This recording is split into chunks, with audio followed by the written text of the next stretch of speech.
You know, I've always been a watcher.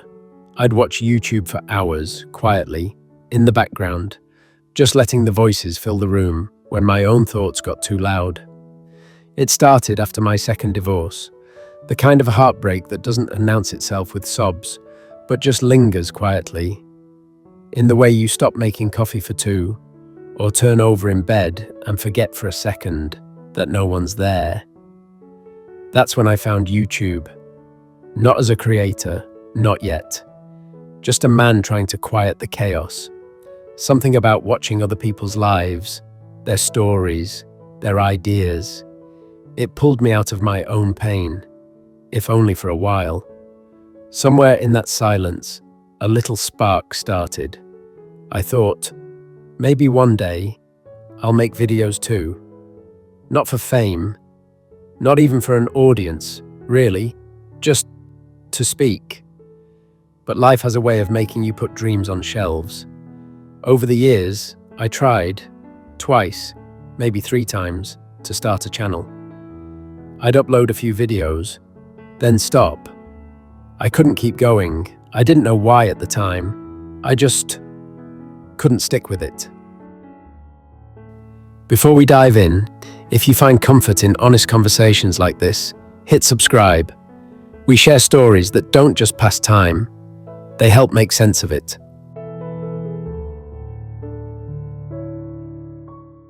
And now here we are. 10 years later, in July of this year, I gave it one more try. Only this time, I didn't try to be someone I wasn't. I didn't try to follow trends or pretend I had it all figured out. I just spoke from where I am.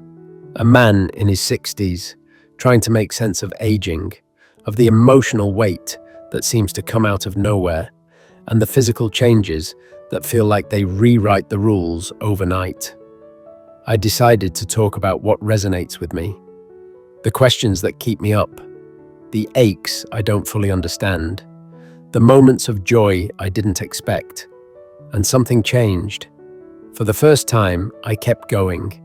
Every day for the past month, I've created something. Sometimes small, sometimes rough around the edges, but it's mine, and it's true.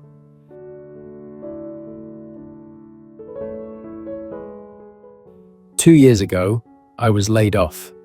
After decades of working, building, contributing, solving problems, I was suddenly untethered. I thought it'd be temporary, that someone would recognize my experience and say, "Hey, we could use someone like you." But what I ran into was silence, closed doors, and something no one really wants to talk about: ageism. Yes, it exists. People dress it up, say there are still opportunities, and maybe there are, but they're few and far between. I started to feel invisible, and when that happens, anxiety comes rushing in, fast and loud. I felt like I wasn't enough. I wasn't doing enough. I couldn't outrun the feeling that I was falling behind in a race I didn't even sign up for. And in that place, lost, uncertain, I needed something to hold on to. Something to give me a reason to get up in the morning. Something to focus my mind when it was running 100 miles an hour. That something turned out to be this channel.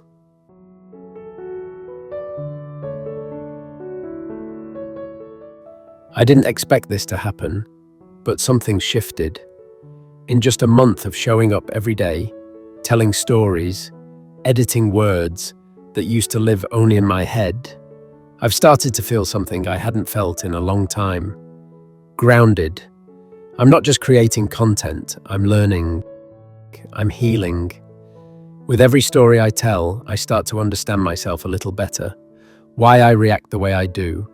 Why certain memories still carry weight.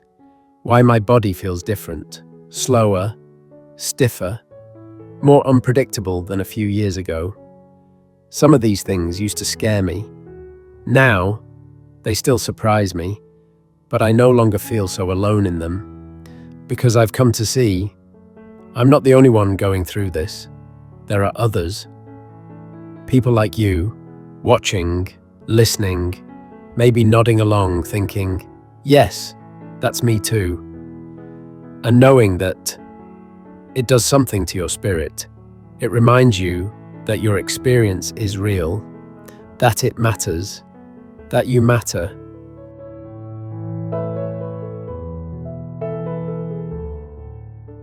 When we age, a strange thing can happen. You can feel like you're disappearing, not just from the workforce or the mirror, but from the world's conversation. But these past few weeks, I've felt the opposite. With every comment, every silent view, every person who decided to subscribe, I've felt seen. I only have 23 subscribers right now, and I'll be honest with you, that number, it means the world to me.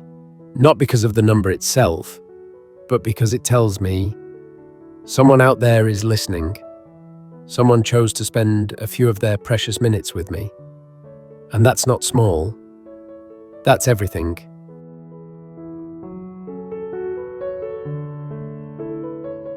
What's keeping me going this time, when I couldn't before, isn't discipline.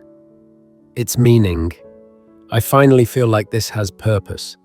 Not because I'm trying to make it big or rack up views, but because for the first time in a long time, I feel like I'm showing up for myself. And every time I hit publish, I'm saying, you're still here. You still have something to say. And that's enough. That's what this channel has become for me. A place where I don't have to perform. I just have to be.